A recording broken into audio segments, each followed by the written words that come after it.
नमस्कार व्यूअर्स, और आप सब लोग कैसे हैं। आशा करती हूँ आप सब लोग अच्छे होंगे, स्वस्थ होंगे और मेरा शिव पुराण का पाठ अवश्य देखते होंगे। आइए सबसे पहले हम जान लेते हैं कि कल तक हमने कहाँ तक जाना था। तो कल तक हम जान रहे थे कि सांसारिक फल देने वाले कर्म, उनकी विधि और विभिन्न हवनीय पदार्थों के उपयोग का विधान कल तक हमने जाना। अभी मैं इसके आगे बता दूं कि ये एक शुभ कार्य है, मंदिर के लिए कर रही हूँ और इसमें मैं आप सब लोग से सहयोग चाहती हूँ कि आप सब लोग सहयोग कीजिए, सब्सक्राइब कीजिए, लाइक कीजिए और शेयर कीजिए ताकि इस उद्देश्य को मैं प्राप्त कर पाऊँ। तो ऐसे आप सब लोग सब्सक्राइब कर सकते हैं, लाइक करिए और शेयर कीजिए और कमेंट मुझे अवश्य करके बताया कीजिए कि आपको ये पाठ कैसा लग रहा है। तो अपने परिवार और मित्रगणों को भी से भी सब्सक्राइब एंड शेयर करने के लिए अवश्य कहें। तो अब हम चलते हैं आज के पाठ पर। स्वागत करती हूँ मैं आप सभी का अपने इस कार्यक्रम शिव पुराण में। शिव पुराण की वायव्य संहिता का उत्तराखंड पाठ है और इसमें आज आप जो सुनने वाले हैं वो है पारलौकिक फल देने वाले कर्म, शिवलिंग महाव्रत की विधि और महिमा का वर्णन। पारलौकिक से मतलब है कि दूसरे लोग के जो फल देने वाले कर्म होते हैं। तो हम जान रहे थे कि उपमन्यु जी श्री कृष्ण को कथा सुना रहे थे और अब वो आगे एक और कथा सुना रहे हैं। कथा है ये जो मैंने आपको टाइटल बताया, पारलौकिक फल देने वाले कर्म बता रहे हैं अभी।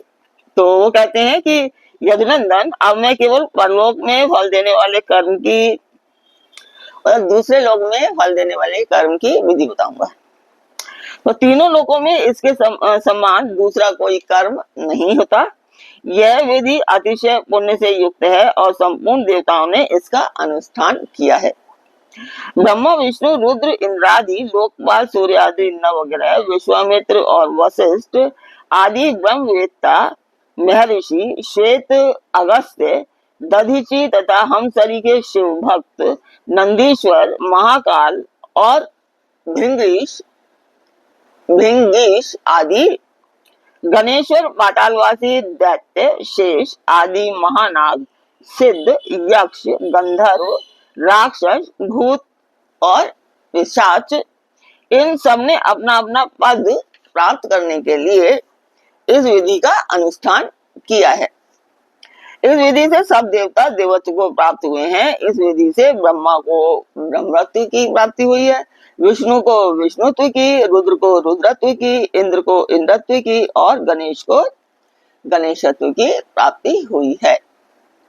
तो श्वेत चंदन युक्त जल से लिंग स्वरूप शिव और शिवा को स्नान कराकर प्रफुल्ल श्वेत कमलों द्वारा उनका पूजन करें। फिर उनके चरणों में प्रणाम करके वहीं लिपि पोती भूमि पर सुंदर शुभ लक्षण पद्मासन बनवा कर रखें।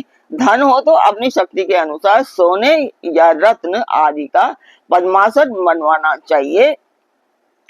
कमल के केसरों के मध्य भाग में अंगुष्ठ के बराबर छोटे से सुंदर शिवलिंग की स्थापना करें। वह सर्वगंधमय और सुंदर होना चाहिए। उसे दक्षिण भाग में स्थापित करके बिल्व पत्रों द्वारा उसकी पूजा करें। फिर उसके दक्षिण भाग में अगरू, पश्चिम भाग में मैनसिल, उत्तर भाग में चंदन और पूर्व भाग में हरिताल चढ़ाएं। फिर सुंदर सुगंधित विचित्र पुष्पों द्वारा पूजा करें। सब और काले अगरू और गुग्गल की धूप दें। अत्यंत महीन और निर्मल वस्त्र निवेदन करें। घृत मिश्रित खीर का भोग लगाएं। घी के दीपक जलाकर रखें। मंत्रोच्चारण पूर्वक सबको चढ़ाकर परिक्रमा करें। भक्ति भाव से देवेश्वर शिव को प्रणाम करके उनकी स्तुति करें और अंत में त्रुटियों के लिए क्षमा प्रार्थना करें। तत्पश्चात शिव पंचाक्षर मंत्र से संपूर्ण उपहारों सहित वह शिवलिंग शिव को समर्पित करें और स्वयं दक्षिणामूर्ति का आश्रय लें। जो इस प्रकार मंच गंध में और शुभलिंग की नित्य अर्चना करता है, वह सब पापों से मुक्त हो शिवलोक में प्रतिष्ठित होता है। यह शिवलिंग महाव्रत सब व्रतों में उत्तम और गोपनीय है। तुम भगवान शंकर के भक्त हो, इसलिए तुमसे इसका वर्णन किया है। ये कह रहे हैं उपमन्यु जी श्री कृष्ण को कि तुम शिव भक्त हो, इसलिए मैं तुमसे कह रहा हूं। जिस किसी को इसका उपदेश नहीं करना चाहिए, केवल शिव भक्तों को ही इसका उपदेश देना चाहिए। प्राचीन काल में भगवान शिव ने ही इस व्रत का उपदेश दिया था।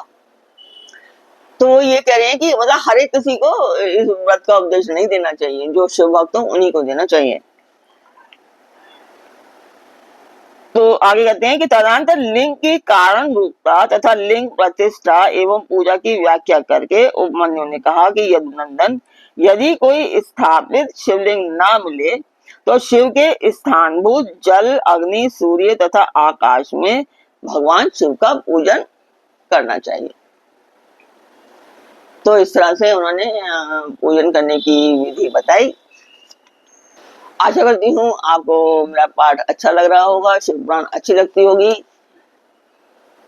तो मैं वर्ड टू वर्ड बता रही हूँ इसमें। एक्चुअली मुझे थोड़ा सा मुझे शास्त्र का उतना ज्ञान नहीं है, पर मैं जो पढ़ रही हूँ उसी के हिसाब से मैं जानती हूँ, उतना ही मैं जानती हूँ। तो उसके हिसाब से मैं आपको बता रही हूँ वर्ड टू वर्ड इस शिव पुराण के हिसाब से। तो यही है, मैं आपको ज्यादा बता नहीं सकती। इसके अलावा मैं कुछ क्या कह सकते हैं कि अगर मैं इसके आपको कुछ शब्दों का कुछ मीनिंग बताऊंगी तो हो सकता है कि वो कुछ गलत ना हो जाए, इसलिए मैं कुछ आगे बताती नहीं हूँ। जो वर्ड टू वर्ड है मैं उसी में ही आपको मैं बता रही हूँ। तो आशा करती हूँ आपको पाठ अच्छा लगा होगा। तो अच्छा लगा है तो सब्सक्राइब अवश्य कीजिए, लाइक कीजिए, शेयर कीजिए। तो कल फिर मिलते हैं एक नए पाठ में, एक नई उमंग, एक नई तरंग के साथ। तब तक के लिए आज्ञा दीजिए। ओम नमः शिवाय। जय माता की।